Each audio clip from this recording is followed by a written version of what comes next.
What is up? This is the Working Investor. In this video, I'm going to go over what my performance has been in price appreciation in the past month, and I'm going to go over how much moolah I made in the month of June 2025, and we'll talk about what my next steps are for this coming month. Let's get into this video. As always, nothing here is financial, tax, legal, or any sort of advice. This is purely for fun and entertainment purposes only. Please see all my disclaimers. So, without further ado, you could see over here my 1 month chart, my price, and this includes, my margin that I have. It's 6.63%. So I'm up 6.63% month over month, and then week over week, I'm up 1.53%. And I always compare myself to the VOO, which is the S&P 500. And you could see that the S&P 500 is up less than me. I'm beating the S&P, and I'm also beating the 1 week chart as well from the S&P 500. With that said, you should know that we are right now in extreme greed. Extreme greed. I'm sure you guys remember just a little while ago, we were in Armageddon-like extreme fear back in April, but now we're in extreme greed. So I did not forget how it felt like when the market was down, and I'm still building out my hedges. So what did I make for the month of June? So you can see here for the month of June, I made $6,600, down from $8,800, and then I made $6,000 approximately in April. I think I started tracking it around April, so I didn't plug in all the numbers from then. So pretty much 6,000, 8,800, 6,600. But you guys know that I don't just look at the dividend. I also look at the total package. I look at the total return. I'm trying to build out some hedges. I want some growth. I want a little bit of everything. I also want some good income, but I want good income that I feel like I can use it and not just feel like I'm eating into my portfolio and my portfolio is a sinking ship. I want some NAV appreciation. That's what I want as well. So you can see here, this is my portfolio allocation. Those who have been following me over the months, over the years, you've noticed that my Yieldmaxian has come down. It's my heaviest holding, and it was somewhere around mid 40%, 40 something percent.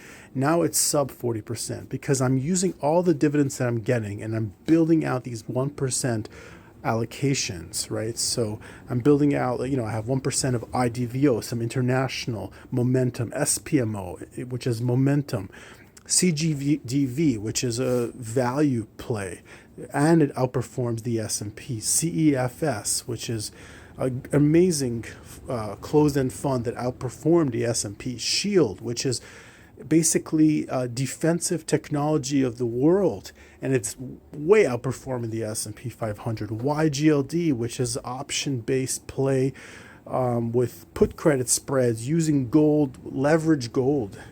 So that's a commodity right there. GPIX, GPIQ, about approximately 1% each, and these have decent monthly payments, and they hold up pretty well in price. They have one of the best NAV appreciations, and they track the index of the S&P and the NASDAQ. I have videos in all these underlyings. BIZD is just a diversifier. GDE, which is basically leverage gold and basic S&P 500. I have others. Here you can see them better. I have IYRI, which is from NEOS, and they pay monthly, and it's basically REITs, Real Estate Investment Trust, ETF with option overlay. QDIVO, which I just dropped a video recently, which has kicked the butt of the S&P, the NASDAQ, has kicked Yieldmaxian's butt, and it does amazing in total returns and decent, 8 to 9% dividend, but it goes up in price. BTGD, which is basically a leverage play of gold and Bitcoin with strategic rebalancing. Berkshire Hathaway, Group B, it's my value play. That's my value play that goes with CGDV together. That's half. So both of those are my large cap value type of play with outperformance of the S&P with history. And then this is my newest one that I'm building up right now, which is QQQI. It's just a tiny little position, a micro position, and I intend to build this up to about 1%. So that's where I'm looking forward to building up my portfolio. I do have a lot of heaviness in the covered calls. If you notice, I have zero single stock exposure. Everything is all baskets. I'm just a big basket of baskets. I have a lot of my hedges which have a good history of great outpayments and outperformance. Not all of them pay dividends, but they have outperformance of the market. They all have a reason to be here. They all have different hedges that I'm trying to do to balance out this portfolio, where I can get income and see my portfolio go up in price, or at least hold its position pretty well with better stability than the S&P 500 if I can. That's my goal. So I could feel comfortable using the dividends at one point. And of course I would like to grow it, but I want to be able to use it and I want my cake and eat it too. I want to have the dividends, but I also want to have the capital appreciation as well, and the tax efficiency. So it's hard to get everything, and that's what I work very hard to do, is to try to find ways where I can get everything in there. So that's where I am heading to and working on. The last point I'm going to make before I get off this video is that, Yieldmax sent out an email showing that their YMAX fund has outperformed the S&P 500.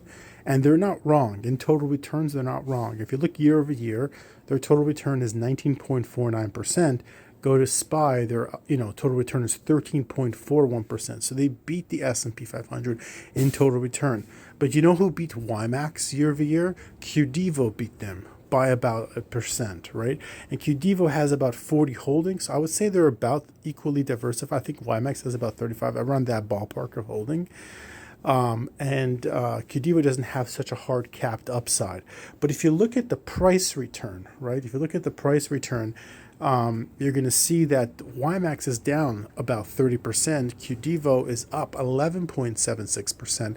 Just a couple points below the S&P 500, which is up 13.41%. So QDevo almost matched the growth of the S&P 500, and it gives you 8 to 9% dividends. I know a lot of people are going to say, who cares about price appreciation? The most important thing is total return. Yes, total return is very important. I think everything is important, but I feel like when you have a fund that grows in price, your starting dividend yield, your yield on costs right now in QDevo is, let's say, around 8 to 9%. But if QDevo would continue to grow in this trend, and of course, the market's really bubbly right now, but if it were to show a good track record of 5-10 years of growth, chances are that your dividends will go up. Your amount you get paid per share goes up. Hence, your yield on cost goes up. So you start off at 8 to 9%, and you have a dividend growth fund that you actually may have 20 to 30% in dividends. And if you use all the dividends and your underlying grew in value, you can actually use it, and you don't have to feel bad using it. Anyways, that's the point I like to make. I feel like there's a place for everything. I feel like YMAX has a place if you're looking for some growth now. And then I feel like QDevo has a place if you're looking for more money a little bit later down the road, a little delayed gratification. So I feel like there's a role for everything, and I don't think there's a right fund or wrong fund. There's a right fund for you and a wrong fund for you, or a right fund for a certain point in your time and a wrong fund that's not good for a certain point in time. Or you can have a whole blend and have a whole little consistent blend between everything.